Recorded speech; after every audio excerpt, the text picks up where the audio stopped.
Martin, how are you? What's up, brother? What's going on? You turn on my light. How you been? I'm good, man. I got the sniffles. I have hay fever or something. And if you go out in public, everybody runs away from you. I know, right? They think I've got coronavirus. No, let me put in my earbuds too. One sec.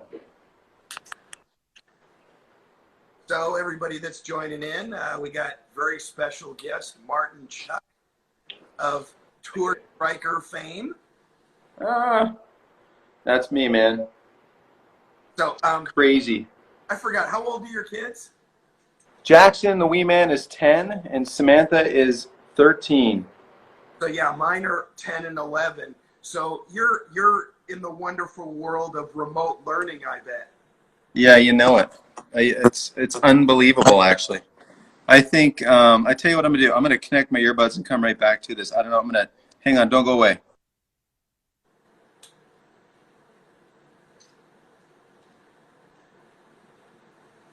Martin's putting on his earbuds for you guys that are just joining here. There you go. Okay, great. Oh yeah, I'm busier now than I was. Can you hear me, bud? Working. Yeah.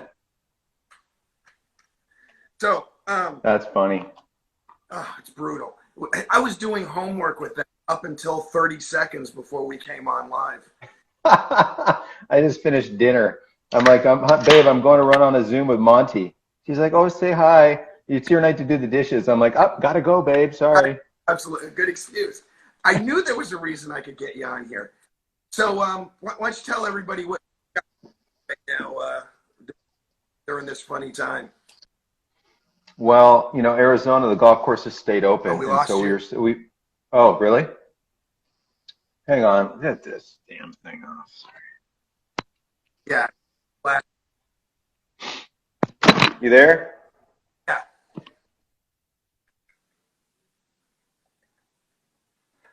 You froze up. Probably going to join here in a second. I'm turning that damn thing off, Monty. So you said your golf courses are still open? Anyway, they've been open the whole time. Arizona was like, golf courses are a necessary business.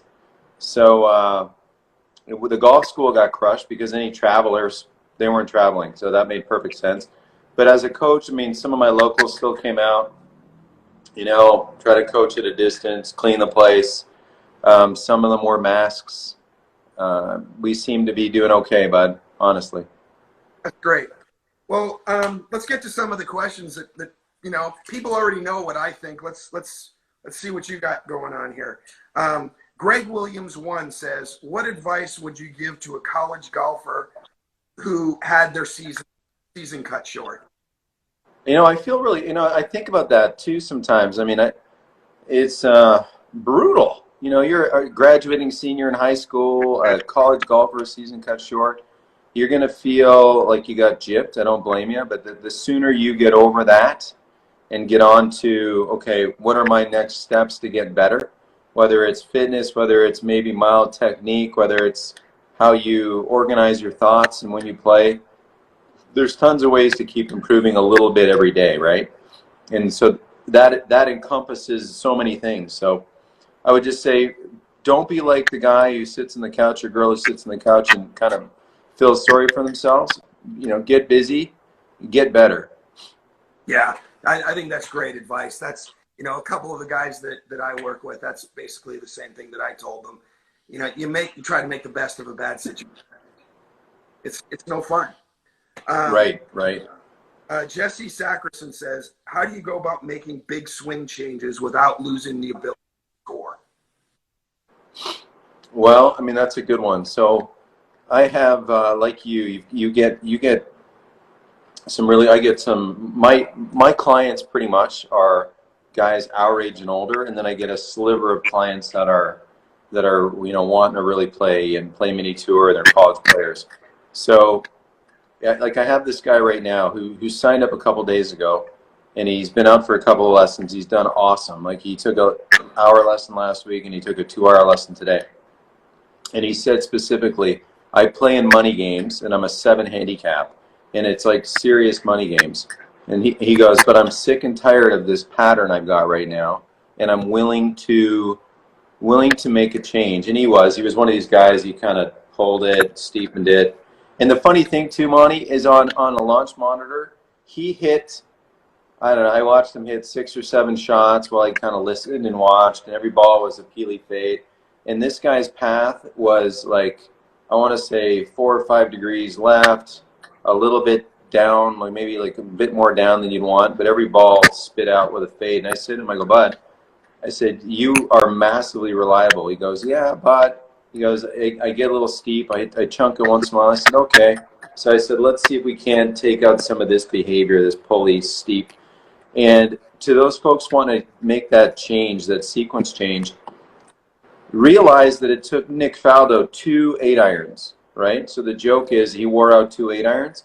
Not to say that you can't make a positive change quickly, but rather than thinking of the change quickly, think of the pattern changes happening really slowly. Like I tell people to Tai Chi, their swing change, like be so thoughtful and slow that they absolutely know exactly where they're going, and then speed it up and speed it up. And when it breaks, slow it down again.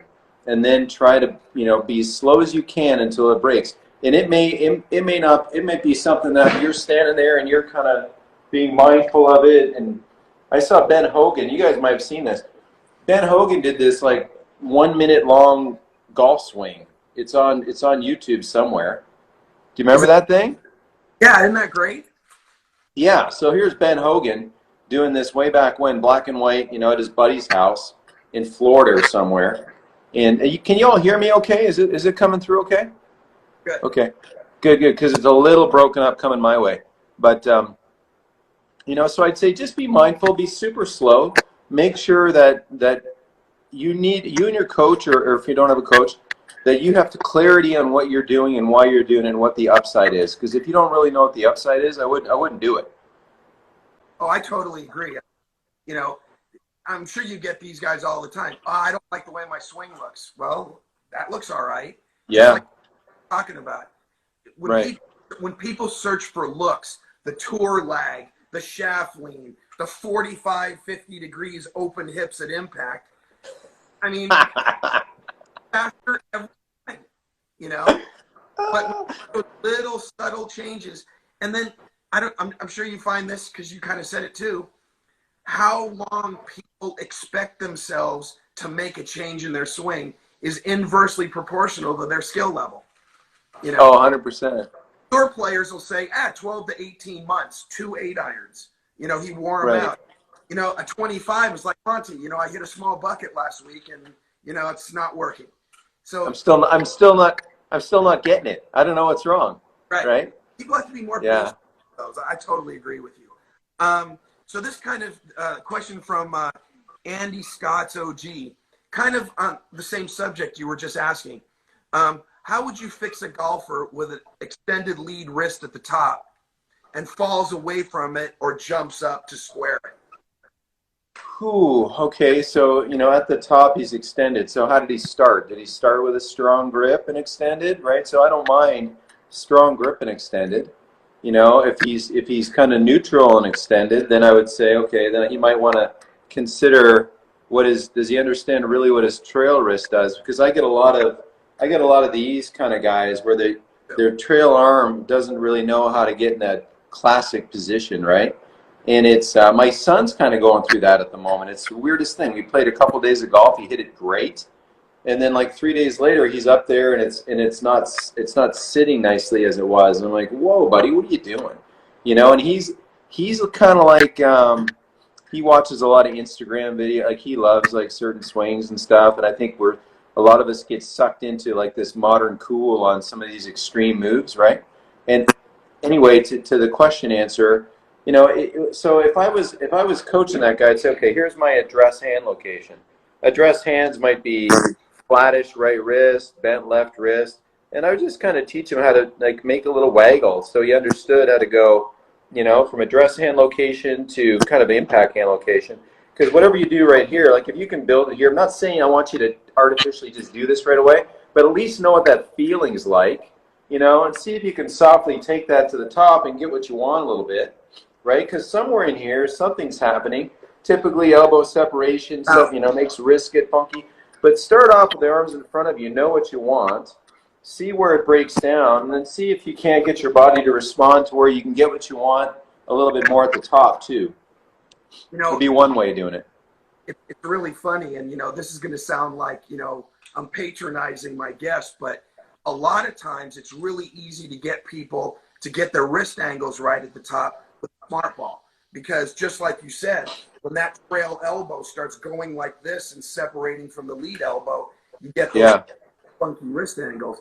But Sure. when you keep that constant distance, it's a lot easier to neutral at the top. So No, 100%, 100%. And the smart. Thanks for patronizing your guest, but the fact is, like the smart ball, everybody's been putting things between arms. I was just the guy who put a necklace on it, right? I mean, because it was a lazy man, Monty. I hated picking up. I liked that damn thing. I just didn't want to pick it up anymore. The blue and yellow one, impact ball. Yeah. Oh yeah, I remember. Those work good in between the knees as well. But yeah, chasing the ball when you screw it up, that's a pain. No, lazy. No, thank you. Okay, here's your chance to insult me. Okay. DCL5 says, Martin, you mentioned recently wanting to spend time to go visit other instructors or golf schools. Would Monty the cut, and would you want to learn from him? 100%. 100%. In fact, you know what? You tell me what your schedule is in May, and if you're allowed to golf where you live, I'm driving out.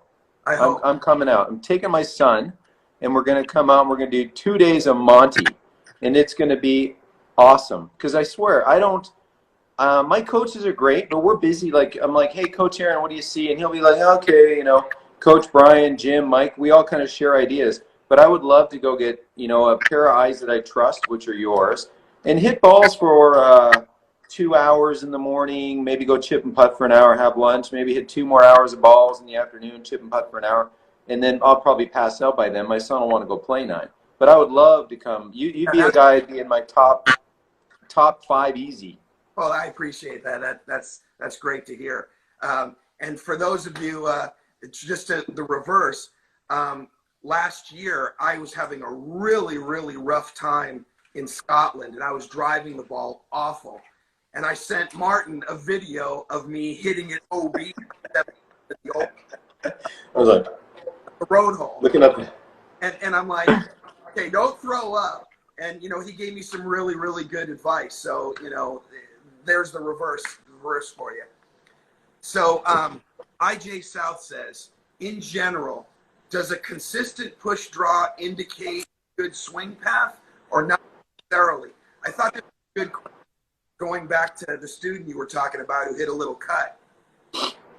I don't know. I think when I was a kid, I hit a fade, okay? But I found my drive like every time I hit it. But I hated seeing it fade. It was like, ooh, it faded again as I walked to it in the fairway. And I remember the day that I stepped up and I hit this draw, and I was like, ooh, that was really good. And to this day, I rue the day. You know what I mean? Like, I was probably a little softer here. However my alignments were, this ball just bleedy fade the whole time. And then somewhere in there, and I get it. Like, we stand side onto the ball. Down and out's going to produce a draw unless you do something to bugger it up. Well, as a kid, I buggered it up, but I was pretty good. I hit this thing. I could play anywhere, and then I got to where I could hit a draw, and I played good. I got pretty good. I played in college, and I played some professional golf. But when the club path is going to the right, the miss is far more extreme than when the club path is going to the left for a good player. I agree. You know what I'm saying? Like a good player can manage. With decent hands, can manage a little leftward path, little pulls, pull fades, hit it pretty hard, peelers. When the path starts getting a little sketchy out to the right, now stuff can happen. Ball goes right, you can hit it, and nothing worse than a ball going high and right for the right-handed golfer. Let's face it. Sorry, but a bit of a pull hook, you might find it in a bush, but it's not going to probably leave the property unless the OB's like right there. You know what I'm saying? So. Well, I can sit here for the next 45 minutes and tell stories about how many high right drives I hit during second stage of Q school or late on Sunday in a Corn Ferry Tour event that cost me making the level. And when you're swinging 135 miles an hour and you hit it high right, You don't find it. You don't find more fairways. No. You know what? In fact, where you hit it, other states might issue like a littering citation Right. because it's going to go so far out of play, right? So, like high speed managing paths is a big deal. And so obviously for the slower golfer, yeah, we want them to kind of like I'm talking. The people who come see me, the ladies' average club head speed is 65 miles an hour. Okay, the men's average club head speed is 88 miles an hour. Right? So ladies, yeah, they can hit it as crooked as they want to. Doesn't matter. It's not going out of play. Like give me a break. And then the men, yeah, if they're slower, I want them hitting up on it, and I might just shift them to the right so they catch it this way instead of trying to get them on train tracks. Yeah, I mean, the big deal that I have convincing people of is especially guys because I deal with the same kind of demographic you do.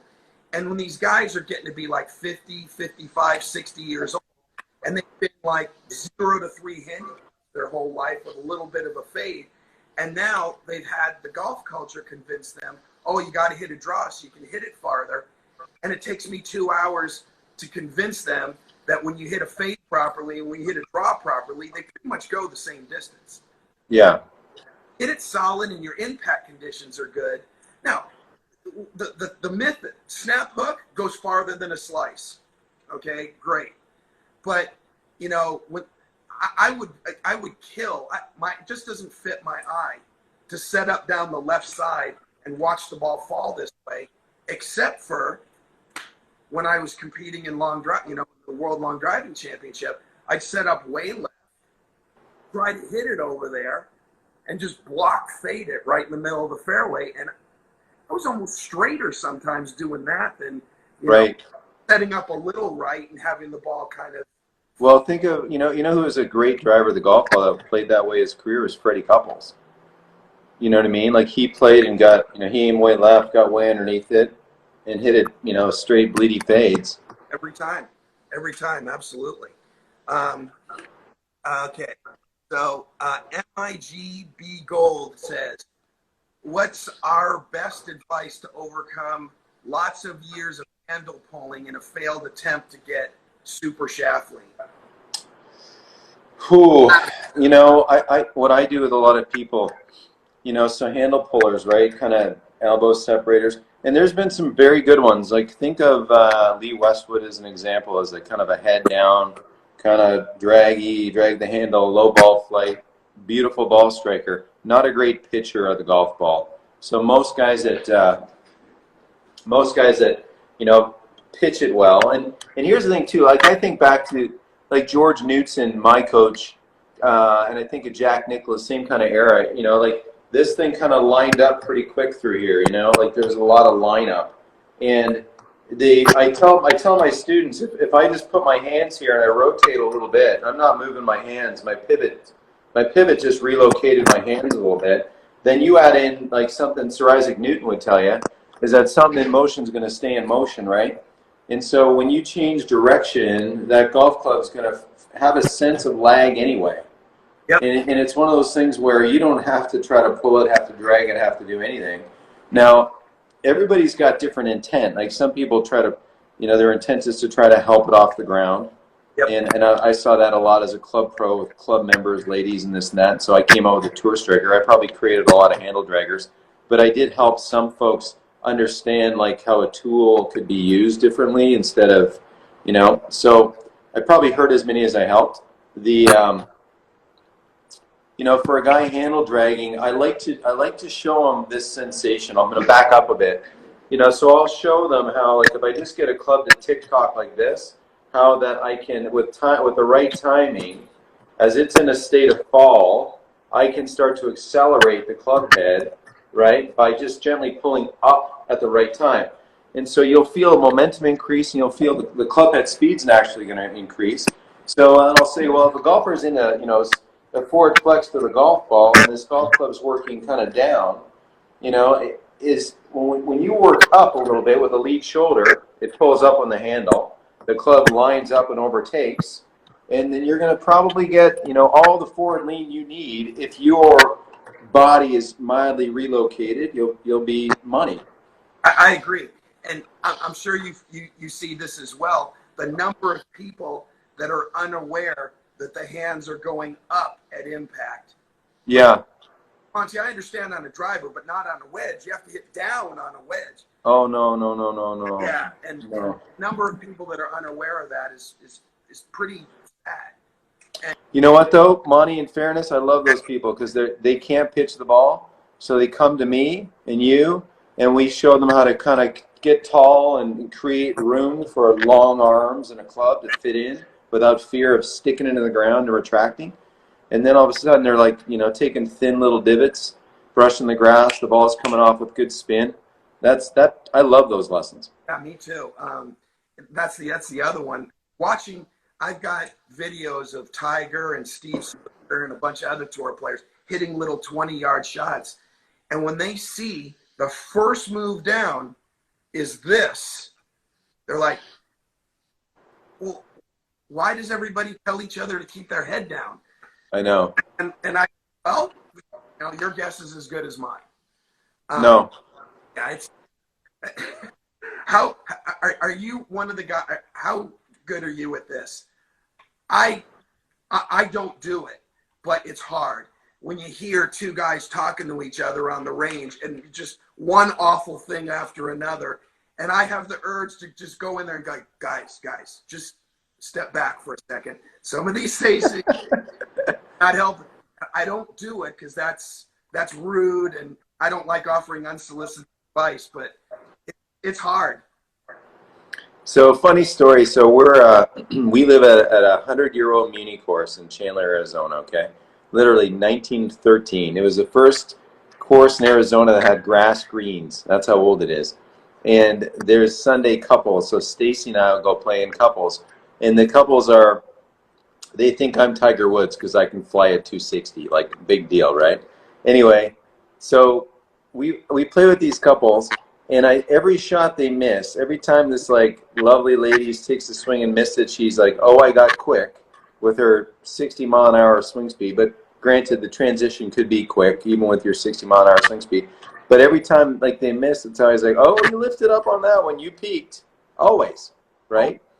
So that lesson, that wedge lesson, my neighbor across the way is a great guy, ex-military guy, 85-ish, 12 handicapper, I think. And I can't watch him pitch it because literally it looks like this. So this is what his head does when he pitches the ball. It's like, so finally I said to him, I go, I'll leave his name out, not that he's on Instagram, because he probably doesn't know what Instagram is. But I said to him, I go, listen, I love playing with you, but if I'm going to continue playing with you, you got to learn how to pitch the golf ball. I said, we got a 15-minute date after this golf round. And I don't offer him some, but I like the guy, and I know when he's got like 15 to 40 yards, even more 50 yards, even like in that zone, like I know the poor guy's dying. It's like tax day, and he's got to write a check, and all it is a freaking 30-yard pitch shot, right? But he doesn't know how to kind of create a room for himself so his arms can be long. So I showed him. Somebody posted, maybe it was Andrew Rice or somebody posted Tiger hitting a pitch shot, like. Somebody had a view kind of like on the target line, a little angled, and Tiger's hitting his pitch shot, and his eyes are coming up, and his body's getting taller, and the ball, like, I think it lipped out kind of thing, right? And I show his pitch shot. I took the same angle. Then I showed him diving at it. Then I showed Tiger standing up through it. And I go, what do you see here? And he's looking at it, and I'm like, dude, he's standing up, and you're diving at this damn thing. I said, Would you just blade a few balls along the ground for me? Just hit a few right in the forehead for me. Give me some kind of long arms. Blade them, hit them right in the forehead. And of course, when he tried to hit it in the forehead, he hit the cutest spinny pitch shot.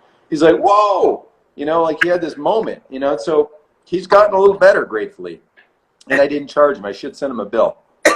Yeah, and I'm sure, you know, and how long did it take before he hit one bladed shot and go, see, I picked my head up and went back to the old way? Always. And I always joke with people. I said, listen, your golfing buddies who think they know stuff really don't have a clue. I mean, they really don't. God bless them, they don't. And they're going to say, you know, but let's face it, Monty, like you can start golf staring at Whitey and going, and it can go whatever it goes. But you can't really develop any speed, and you know, I just call it like the flat spot of a golf swing, without the sense of standing up, and you know what I mean. So I want people not to stab the club in the ground, because you can play golf like that. You can hit a golf ball, it'll go, and you'll shoot 100 or 90 or whatever you'll shoot. But if you want to play nice golf, where the flat spot is kind of, you know, not sticking into the ground, you got to learn how to kind of push away from the ground and let that club kind of, you know what I mean?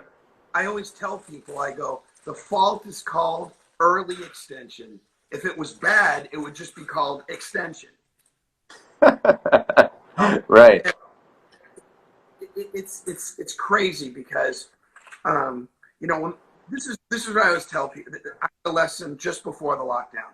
Really nice guy, came for the first time, and he was doing all this funky stuff, you know, all the cliches, you know, firing the hips, the arms back, holding the legs, dropping it and swinging to right field.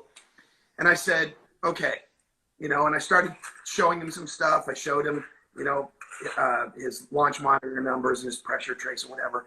And he goes, yeah, but Monty, he goes, my brother-in-law, he told me to do these things, and he's a really good golfer, and he hits it fine. Yeah. And I said, okay, what does your brother-in-law do? And I said, he goes, he's a lawyer. And I said, excellent. I go, what's his handicap? And he goes, really good. He's a 4. And I guess that. I threw up that number, by the way.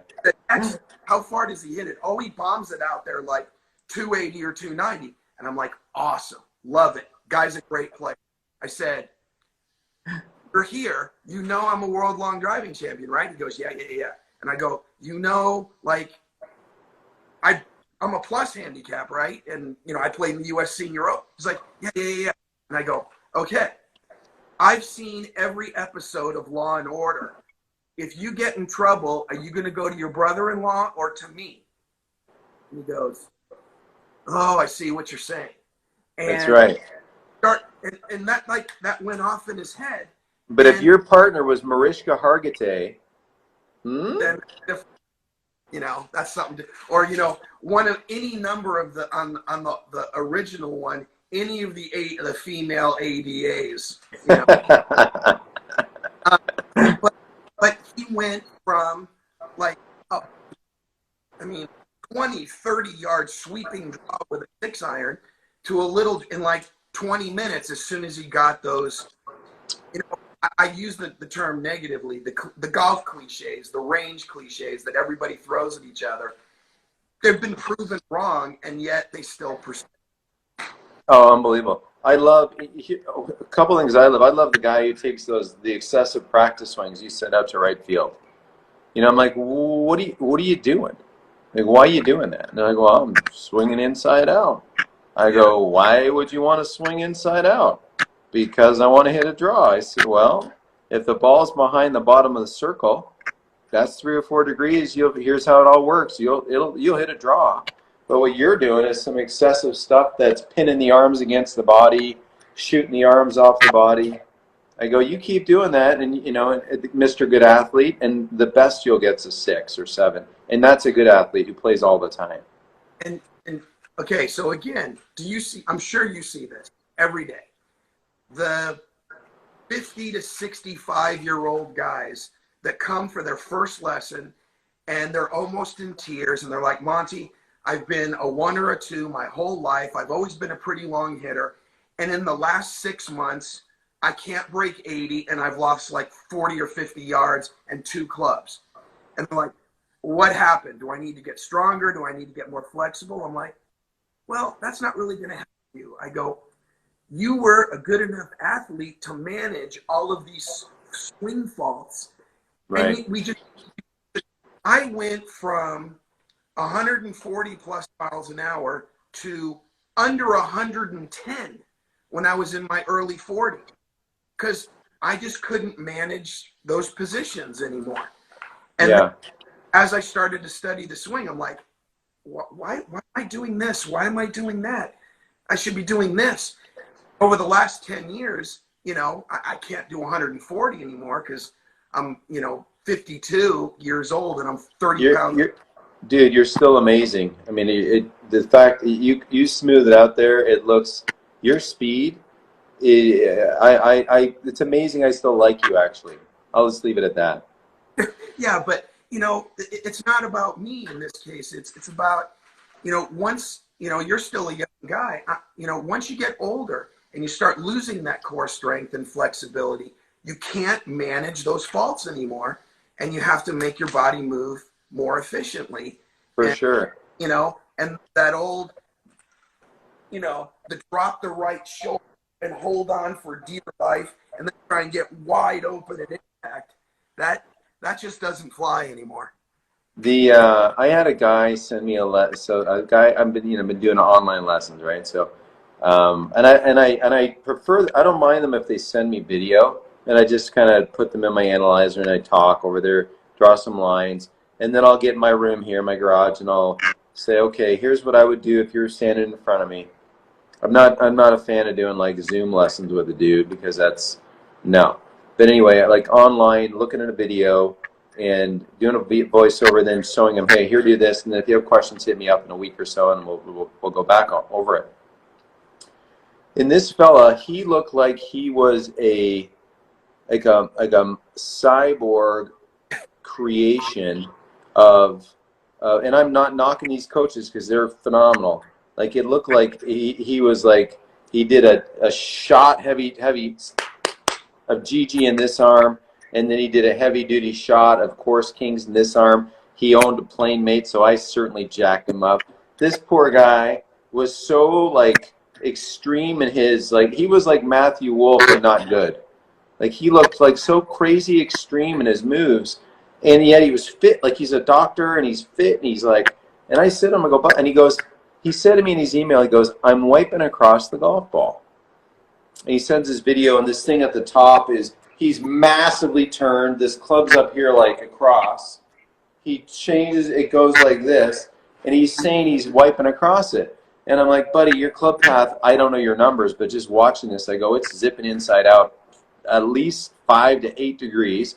I go, you just can't manage the face with all this crossed up in this massive pouncy thing he had going on. I go, let's take a step back a little bit and like soften up some of these angles. Let's get this shaft, instead of being so crossed up, let's let it get to where you got a little time to let the face kind of tumble a bit, and you'll hit it. You'll be able to find your golf ball, because at your speed, and then the way the club's kind of coming down, laying down, and the face is backing up, no way you'll find your golf ball. No, I kind of feel for those guys, because the guy that I feel the most sorry for is the guy that shows up and is literally trying to do the DJ wrist, the Rory double hip clutch, the Jason Day restricted hip turn, the Sergio drop lag. And I probably had 2 or 3 guys just this calendar year before the lockdown come here trying to put 2 or 3 of those moves into their swing at the same time. And I'm like, I mean, even doing one of those things is difficult. Right. And this is kind of an indictment against our profession, but that's kind of what's sold by, the media and the golf industry is, oh, just copy DJ's wrist and you'll hit it 300 and dead straight, and right. I've been a little outspoken against stuff like that. Let's make it simple, No, I hear you. I mean, I wish I was the athlete DJ was, because, I joke about, like, it's pretty fun. I got to do a golf school with Joe Mayo a few years ago, and Joe's hysterical. And so he's talking to this group of pros, and, he's talking about DJ's wrist condition. And it was very insightful stuff. But then it's like my body, and you say I'm a young guy, I'm 51, dude. Like, I'm not too much behind you. But the thing is, so DJ's at the top. He's so strong and flexible that he, instead of this kind of, roly cuppy business, he's bowed, as you know, and then he can still get the club to travel quite far. Most of the people we teach, you know what? I bet you if I did a test of everybody at my golf school that rolled through every year, and I said, okay, there's the chin-up bar and push-ups, and what other, and then maybe let me see if you can do a pistol squat with a 15-pound dumbbell, okay? I bet you that out of my group of people, I'm not knocking them, okay, I'm just telling you the physicality, I bet it's maybe 5 to 2% could do that. Maybe, you know what I mean? Like one pull-up, one pistol squat. You know, and I'm not saying you got to be an athletic freak to play golf. You don't. But I'm saying don't try to copy the moves of a guy who literally could probably come off the bench in a couple different professional sports. And the thing that I always say is when you look at 100 tour players and 97 of them are doing something, it's probably a good idea. Yeah. 1,000 tour players and only one of them is doing something, it's probably not a good idea, you know? And I tried this just for fun. You know, I try everything to see what I can get out of it for my clients, my students. And I couldn't do anything but hit it 100 miles right doing this. Sure. Because, you know, I went like this to it. Yeah. Yeah, no, for sure. Okay, I got a couple of really good questions for you. These are good ones. Scott OG, another question. If you have a pull slicer, do you start with the face or the path? So pull slicer is typically, for me, it's going to be a face fix, because the only reason his path is bad is because of his face. Yeah. So, you know, I'm going to look at, you know, what's creating the face issue that inspires the backup pull. You know, slicers love creating time for their face. Yep. You know, so slicers love moving the ball up. They love backing away from it. And now there's some point where a really shut player might do that too. So you can be on both ends of that. But, you know, I'm going to go and take a look at what's creating the face issue that inspired them to pull it. So I'm going to go face first. Yeah, I agree. I mean, you get that pull out of that wide open club, whatever it is. They self-correct almost immediately. I agree 100%. Now, you know, it's interesting. Before you go to the next question, every once in a while, dude, and I've seen it now, hardcore cases 3 times in my 30 years of teaching. Pretty good golfers at the top, okay, wide open, yet hit hooks all the time. Like crazy unwinders. You know what I mean? Like crazy right arm unwinders. And just flashy faces, and their miss was most of the time a frustrating hook. And it's like in the weak grip, rolly arm, unrolled it, these guys, you know, and unbelievable hookers from there too. So golfers amaze me. They really do. I've only seen one of those. Okay. And I said, and he had a terrible hook, just like you said. And I looked at him and I go, strengthen your grip, try to hook it. And he looked at me like, he goes, like I had lost my mind. Gets up there, like 10 5-yard draws in a row. And I go, there you go. You know, yeah. Sometimes, and that's why golf can be so hard. You know, you and I, we're nerds. We study this stuff all day long. Oh, no. You and I are super cool. We're not nerds, dude. Sorry. But we watch this stuff all day long. So we see these anomalies and we keep them in the, you know, the little file cabinet. But people, when they get up there by themselves or with their buddies, they're swimming upstream trying to fix these little nuances that they don't see every day. And it's right. hard, really hard. This is a good question, kind of what we're just talking about. Do you have a tips for a left-handed golfer? It would be for a right-hander as well. Too much shoulder tilt causing a pull hook. Okay, so too much. So he's got too much of this kind of behavior, right? Yep. So he's probably got, you know, or she, whoever it is, probably has like too much angle of attack. What I would tell you first off is, I would practice. I love hitting, for those kind of folks, I like getting the ball on the turf with their driver. Hit some drivers off the ground, because you'll pretty soon, you're tilty, you're going to drop kick that chunk. You'll get tired of chunking it, and you'll figure out how to kind of level that out without too much issue. And then Coach Aaron, one of my awesome assistants, you know, we'll tee the ball a little bit lower for those over tilters. And then I actually had a European LPGA Tour gal that I coached for a couple of years. And what I did with her was I got a old driver, okay, and I cut it down. I added a ton of lead tape to it. I mean, I made it like a junior club. This is my son's U.S. Kids Club. So I took a regular old beater, and it had plenty of loft on it. I cut it down so it was about, I don't know, a 45-inch driver, probably 36, 37 inches. Made it kind of heavy with a bunch of lead tape, and had her just learn how to hit one-handers right-handed so that this shoulder didn't go too much dip back this way, because I want that shoulder to travel, forward. But all those tilters, the shoulder doesn't travel, it drops back, then they run at a right arm, right? So they hit up and then they hook it. So, getting them a bit more level, hit it off the ground, suffer with that for a bit, hit it off a little tee.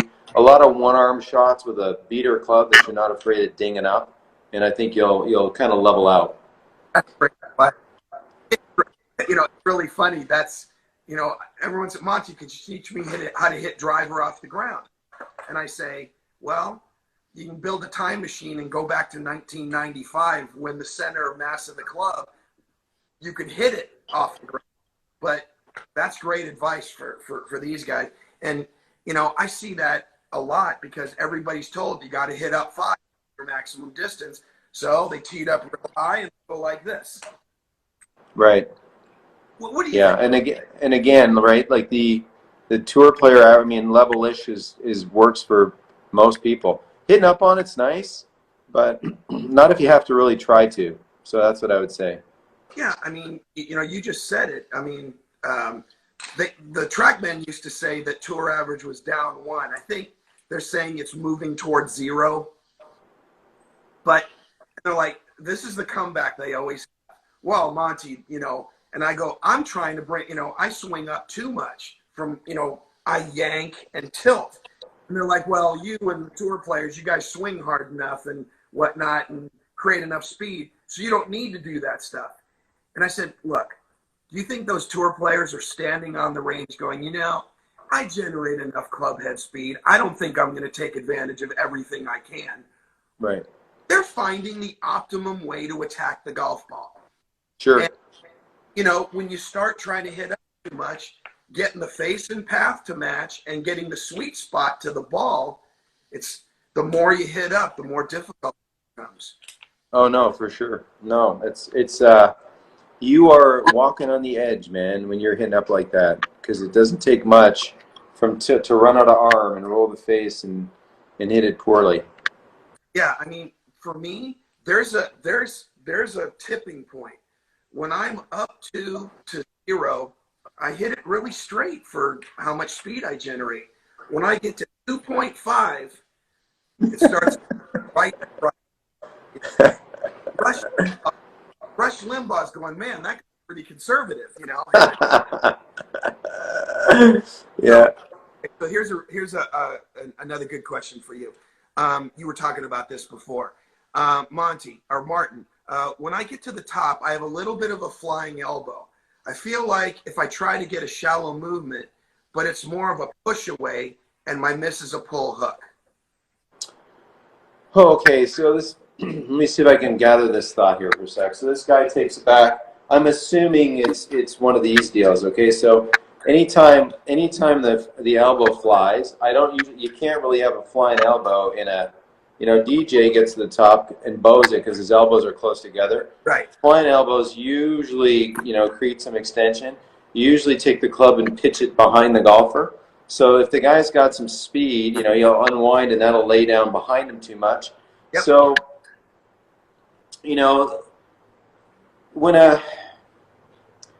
if a guy is not going to change his arm condition, then I would say if this is a guy who feels that he's got to unwind and work hard with the body, the club's going to pitch behind him really hard. If he feels like he can be more of a guy who can create speed with kind of a quiet body and let his arms do most of the work, then I don't think the club will pitch behind him as hard. So, I don't mind a bit of this, just so long as it doesn't have too much rotation that gets the club working so hard behind him that it zips the club path inside out too excessively. You just spouted blasphemy there. You're supposed to use your arms in the golf swing. It's not. You know what? Guess what? These do some work, these things. They do some hitting. Yeah. You know what? I totally get and respect the good instructors, the great instructors that are like very pivot oriented. I get it. And they're great at what they do. But the thing that I never understood was, and you know, even when I was a player before I understood anything about the swing, is when you think passive arms, you're not taught to have passive arms. And when you jog, you're not taught to have passive arms. And I never understood the idea of just completely shutting and, oh, I want to take the hands out of my swing. And I'm like, why? You know? Well, Monty, you know what? I take the fingers out of my typing.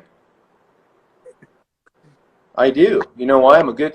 I sat beside this super cute girl in like, I think it was 8th grade. I took typing class, okay? And it was like I sat beside this super pretty girl, and I was like typing away, and I learned how to type. Do you think I think about my typing? Do you think I think about my fingers? So guess what? I'm pretty passive.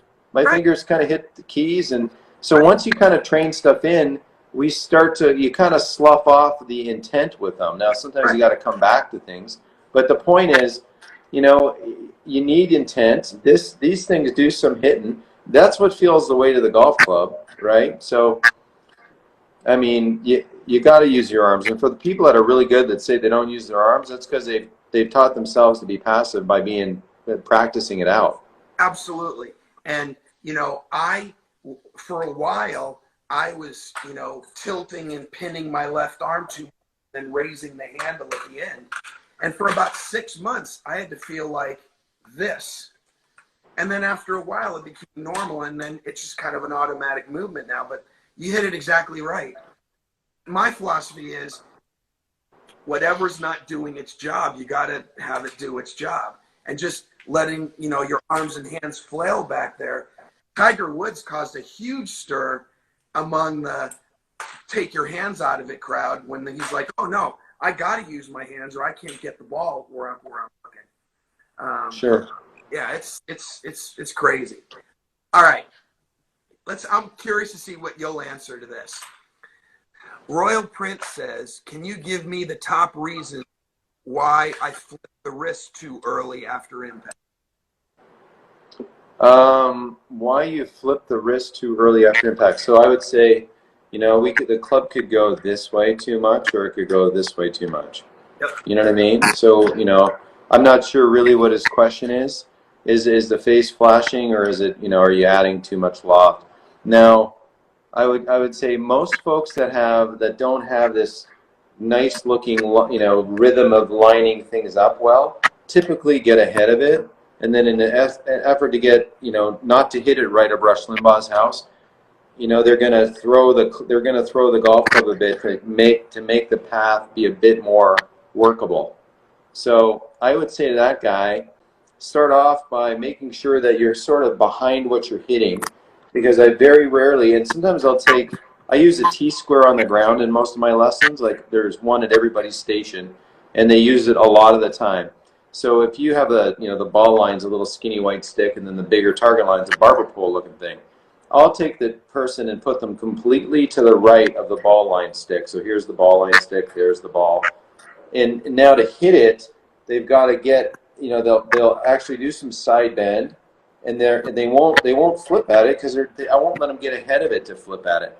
Now, sometimes if, you know, this kind of behavior, flippy hands or whatever, comes from they hit it better because they have to do that.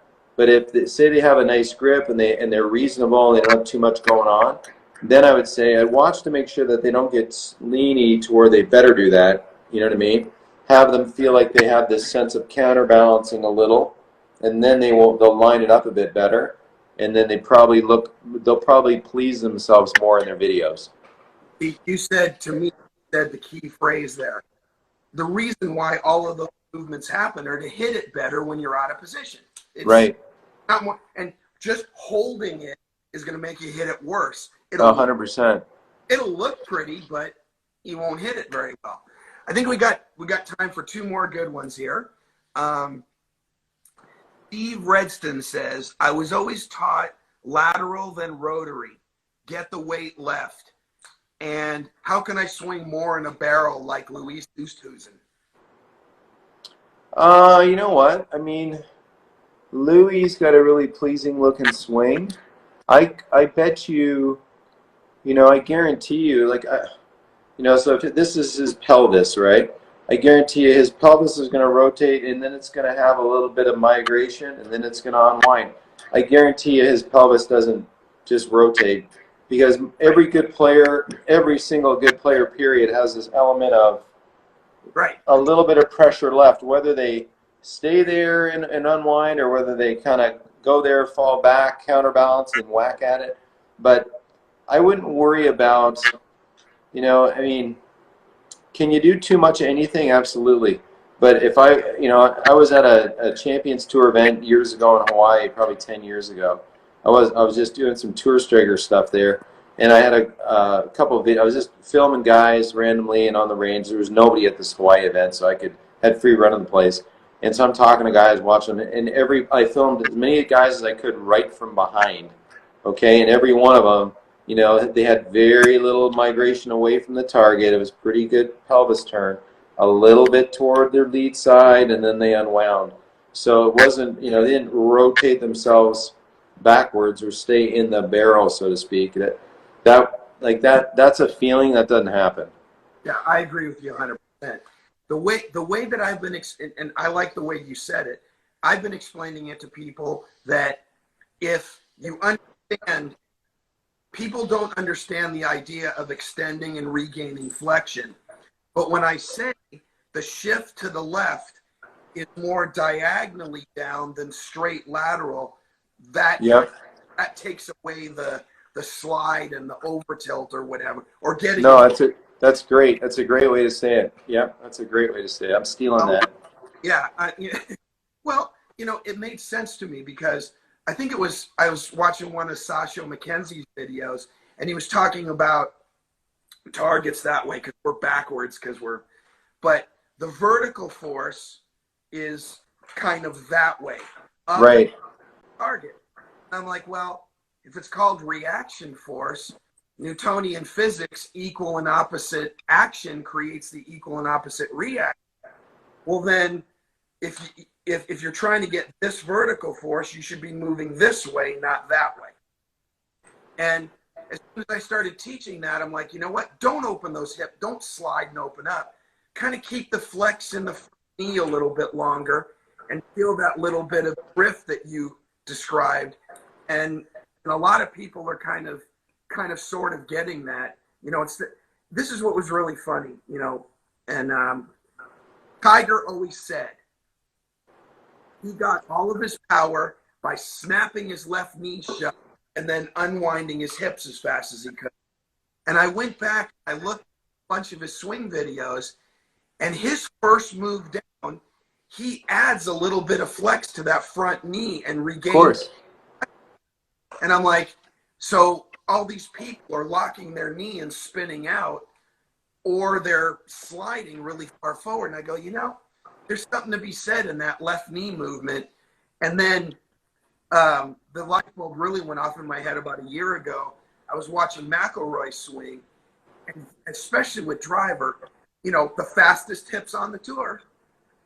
He adds a significant amount of flex to his left knee, like 10 or 15 degrees. And I said, yeah, I misunderstood this for the longest time. Right. Yeah. That was kind of an eye-opening experience for me. All right, one last question we have time for, and I'm really curious to hear your answer to this too. Really Thankful says, how is a driver swing different from the iron swing? Is it just setup or is it movement? Well, a couple of things I'll say. I get a kick out of, so I do about 30 golf schools a year, right? And so we do anywhere small school to 15 people. So 15 is about the biggest. Some of the Revolution Golf ones were bigger. But the funny thing, playing with all these students, I get a kick out of somebody getting on the tee with their driver, and then they take a practice swing, and I hear a thwap, and then thwap. And so they're taking these practice swings where they're literally letting the driver go on the ground, right?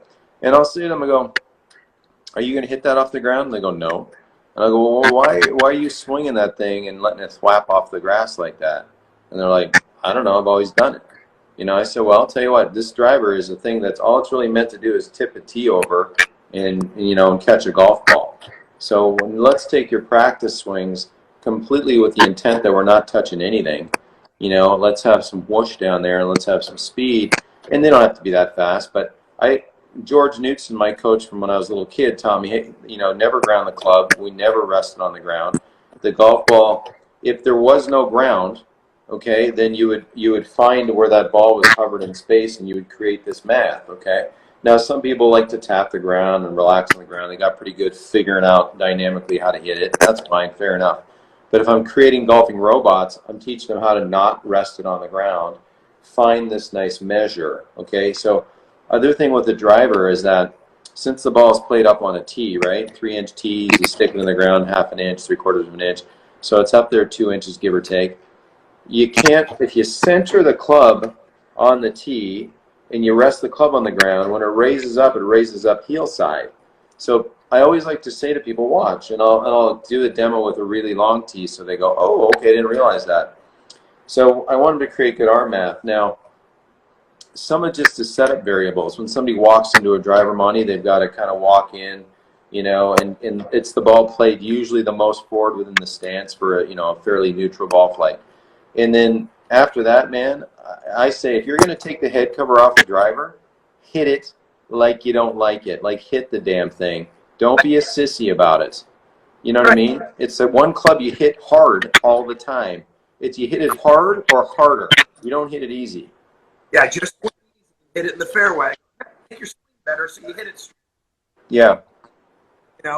It's really funny. We're getting ready to, the app's going to cut us off here. I want to thank you for coming on. This was great. Everybody's been saying what great stuff you've been saying. I really appreciate it. But I always say to people, the better the player, the closer to 100% they hit driver, and the farther from 100% they hit wedges. And that's good. And that hit it 220 are hitting their wedge 145, and I'm like, you seeing a problem here? I never did the world long wedge contest on ESPN. Martin, thanks again. You were awesome. Hey. I really appreciate you taking the time. Thanks, brother. All the best. Peace. All right, talk to you.